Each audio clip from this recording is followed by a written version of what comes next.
Hello, I'm Dan Costa. He is Max Eddy, and this is PCMag Live. We've got a great show for you today. We're going to talk about the top tech news of the day. We're going to answer some reader questions and show you one cool thing. Max, let's get to the biggest story of the day. We talked last week about how the Sony PlayStation 4 was outselling the Xbox, but there were no numbers behind it. They were just Sony was just saying, yeah, it's twice as much as the Xbox One. We've got numbers now from NPD Group. Sony has sold 5.3 million PlayStation 4s since it launched. That's a pretty good success story. Absolutely, and it's up from, I think it was a 2.2 million that it sold in the first 2 weeks, so it's seen 100% growth in about 2 months. It's very good. They're beating Xbox One. And I was talking to our video game analyst, Jeff, and he was saying that the reason this is because there's much more compelling launch titles for Xbox One than for PS4. But there's still a lot of people... For PS4 than Xbox One. Yes, exactly. Thank you for saying what I meant to say. But there's interesting things here, too, because people are buying the Sony products just because they've had good experiences with them in the past. People bought them like day one without any thought about what's going to be on there, making long-term investments. I think we can't really call it case closed, obviously, but where it goes from here is anyone's guess. But also the price difference. I mean, they're coming in $100 cheaper than the Xbox. We thought that might be a problem. I always said that people were not going to change platforms. People are going to stick with the platform that they've got. They've invested a lot of time. They've bought games.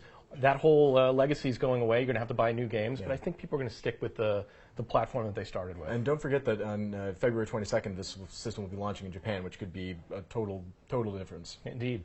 Also in the news, we've got news on the Galaxy S5, one of the most anticipated phones of the year. There's some details. We have the semi-confirmed rumor that the new Galaxy S5 will have, first it'll be announced this week at MWC, and second that it will come with a fingerprint sensor, hopefully to rival the fingerprint sensor on the iPhone 5S, but it works a little bit differently. Yes, the SimMobile blog says that instead of just tapping your finger against it like you do on an iPhone 5S, you actually swipe your finger against a sensor, and you've got to like swipe it just right, and you have to have like the right kind of moisture on your hands.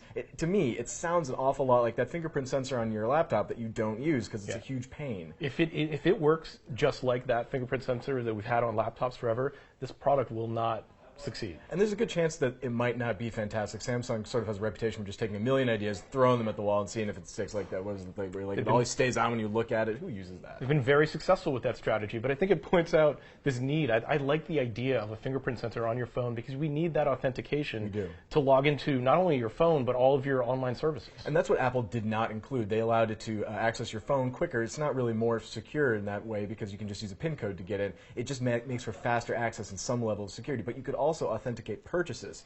And Samsung is saying that Samsung is not saying, but SimMobile is saying that you'll be able to log into websites with your fingerprint as well. And that's really taking it to a whole other level. That is fantastic news, and I hope it's true, and I hope that Samsung executes it well. It'll put fire under everyone to step up their security game with biometrics. Indeed. Finally in the news, Candy Crush is poised to raise $500 million through an IPO. Why does the makers of Candy Crush, King Digital Entertainment, need $500 million? I don't know because they made $1.9 billion in revenue last year. It does not cost that much to make Candy Crush. This is kind of, I don't quite get this story of how much value they're ascribing to what is essentially just an addictive mobile game. Well, that's the interesting thing. One of the other numbers that came out, they said 93 million daily players for this single game, and that's where their money is coming from. Because on mobile devices, there's so many more ways to make money. You don't just buy the game once and then that's it. There's in-game purchases, which are much cheaper than downloadable DLC for PC or console games. There's advertising money that can be made. Even if you're not seeing advertisements on your game, your information can be sent to third parties, and they make money off that. It's like Flappy Bird. That guy was making $50,000 a day. Doesn't matter whether or not the game is still in the Just think if you were running a website that had 93 million visitors every day.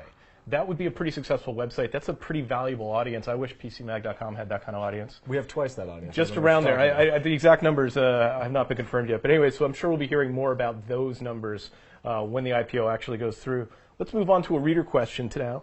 We got this question in from Paula, and she's concerned about the latest Kickstarter breach. Seems like every week there's a new online company that has lost passwords and emails. Get used to it. And she wants to know, what can, she has to change her password now. What can she do to protect herself from what she really has no control over, which is websites losing her password information. And that's an important thing to point out, is that at the end of the day, there's not a lot that users can do to prevent information from being stolen. But you can protect yourself for when information is stolen, because it will happen. The best thing you can do is to use a long, complex, unique password for every single login. And that can be pretty ridiculous. We've seen studies that most people in the US have between 35 to 60 different logins, and almost everyone recycles their passwords, which is why we tell people to use password managers. These let you generate, store, and then input those passwords without you having to remember a thing. Well, usually just one password. We recommend LastPass.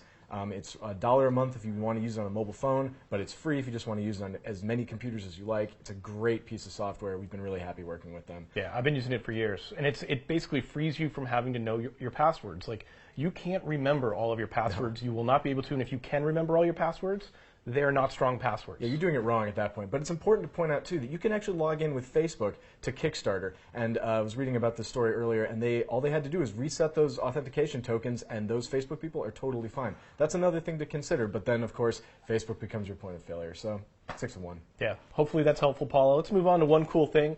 Every year, we test thousands of products here in our labs in New York City. Every day, we take one thing off the lab shelf and show it to you live on air. Today, that thing is the Toshiba Encore tablet.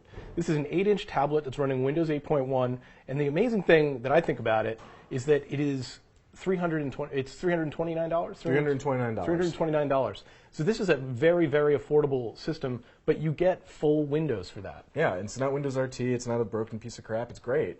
I haven't had a chance to use this yet, but I saw that our review is posting shortly, and it sounds like it's going to be pretty positive. We can go ahead and tell people the review isn't posted yet, but it's going to get 4 stars. We like it a lot. I mean, it's just a great all-around system. More than 8.5 hours of battery life, so it's got your all-day computing power. Mm-hmm. And at the same time, you get all of your Windows applications as well. It's winner. So it's a really nice tablet. Please read Brian Westover's full review on PCMag.com.